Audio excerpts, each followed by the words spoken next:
Welcome back to Two Brothers Talking. I'm Israel. And I'm Eli. This week, we are completing our series on relationship reset.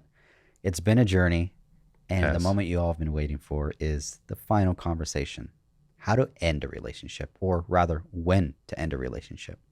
What does that look like, Gabby?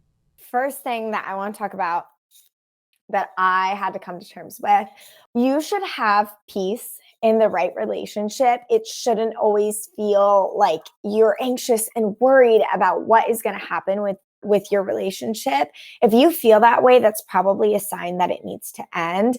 And I want to add to that because I had to come to terms with this really painfully, honestly, that having peace means you are left without confusion. It doesn't mean that you're left without hurt. It's hard to walk away from relationships. It is really hard to say, I recognize that this relationship with this person is not good for me, so I'm going to end it. That is not an easy thing to do, but it doesn't mean that you should stay in the relationship just because it feels hard to walk away.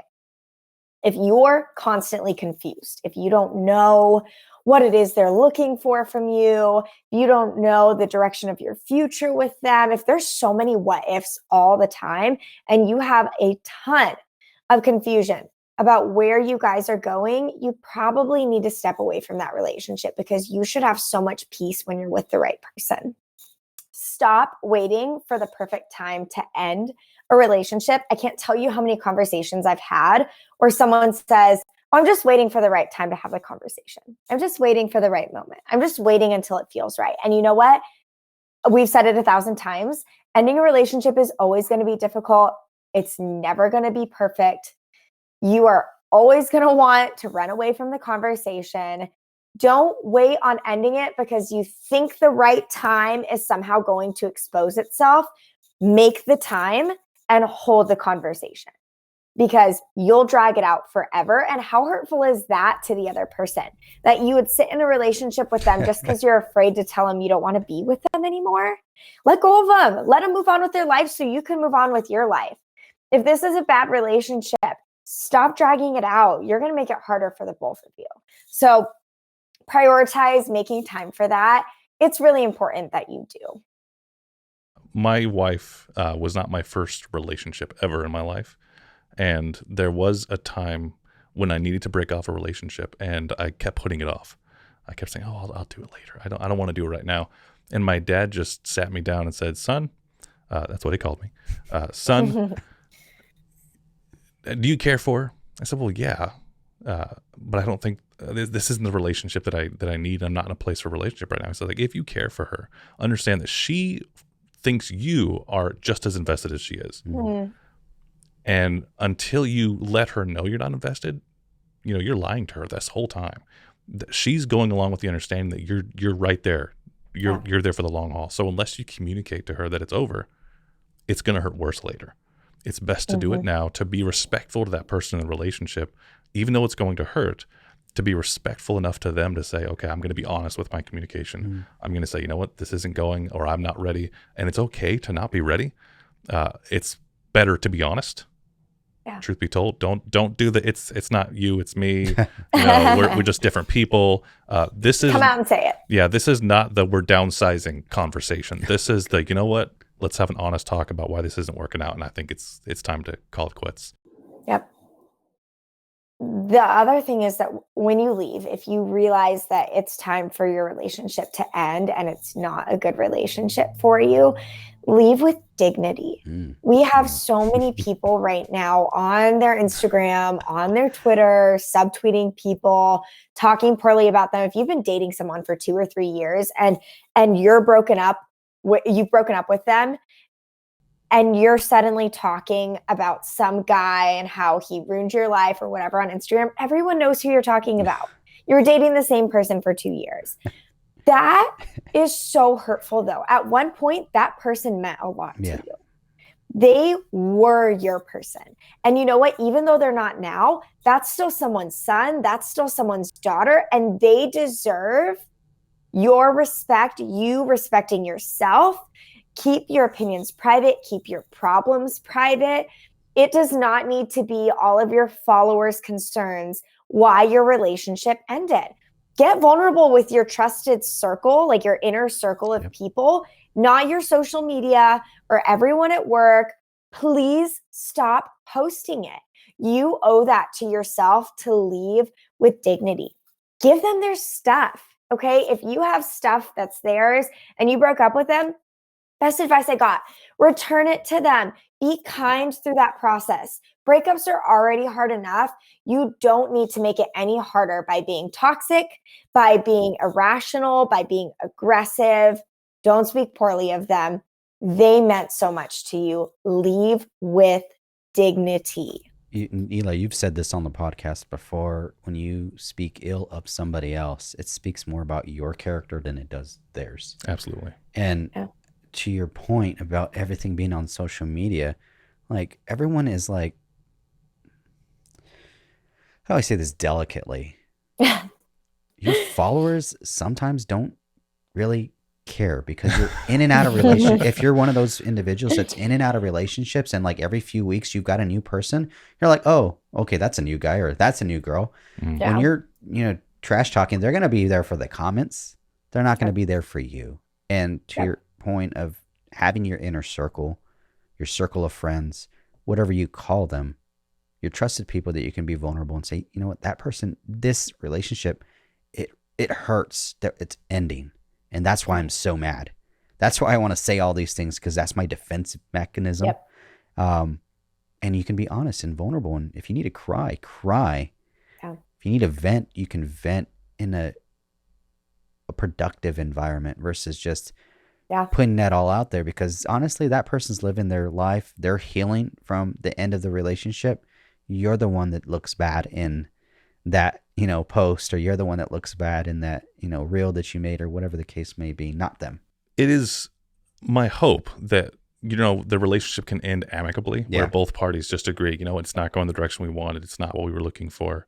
And hopefully it can end with the mutual assurance of, yes, this isn't what we wanted. It's not what we're looking for. Let's go ahead and part ways.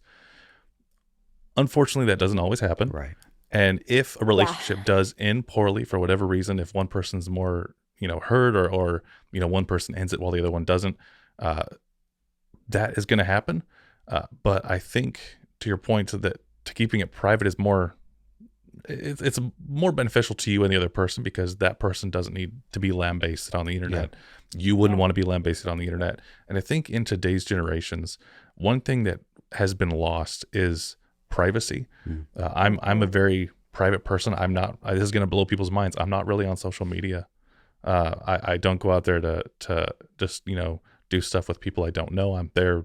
I think I'm on one social media platform now, if any, and it's for family. It's so we can send funny memes to each other.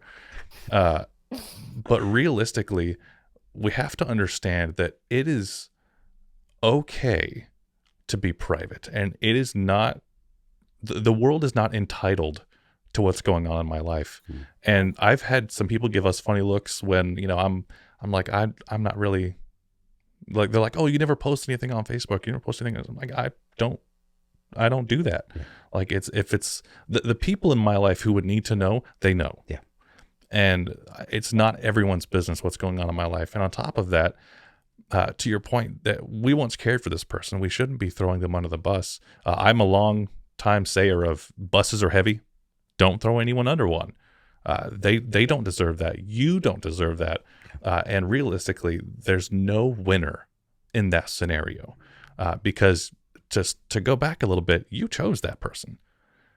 So if you chose that person, and now you're throwing them under the bus saying, oh, well, this and that and the other, you invested in that person. And I understand that it's painful that the relationship is ending.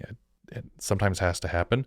But I think a really, hopefully, good preventer of this kind of reaction is communication. Being clear with what you want going in. And that's, again, why I'm a big proponent of relationships with the intent of marriage, where if it doesn't work out and we kind of part ways, typically it's going to be amicable. It's going to be like, you know what? I don't think we're going to be good yet. I agree. And it's okay to end relationships. And I think there's a lot of stigma around ending relationships. If you end a relationship, you're a complete failure. Or, when people end relationships, especially when it goes on social media, oh, well, who cheated on who? Yeah. Or, what they do. Or now we go to our friends who are going to be just hating on that person because, they hurt my friend. It's okay to end relationships respectfully. And it's okay to end relationships for good reasons. Not every relationship should work out. Yeah. And that's not the purpose of a relationship. The purpose of a relationship is not to get married to everybody. The purpose of the relationship is, is this person the person that I should be marrying? If not, that's okay. It's the best thing to end it. And it needs to be done as amicably and respectfully as possible, because like I said, it's going to speak more of my character if I go throwing them under the bus than it ever does theirs. That perfectly leads into the next point, which is breaking off generational curses and recognizing that not everyone that you think you might be compatible with, you actually are. And when we're dating, if we're pursuing a partner, if we are in a relationship with someone right now, and you see something in their character that resembles the same line of problems that your family has suffered from for generations, walk away from that. You have the power to change that, but it's only going to come through the discipline to separate yourself from partaking in the same patterns that plague your family. And it's going to be hard. It's going to be painful, but the suffering that you experience from severing unhealthy relationships is going to give you life, and give you life abundantly, because it's going to set you up for the opportunity to pursue a man or a woman that is exactly what you need and adds value back to your life, instead of continuing devastating habits in your family and for your kids and for their kids. Yep. You have the power to change the course of history for your family. And when you don't want to let go of an unhealthy relationship because it feels painful, think about that.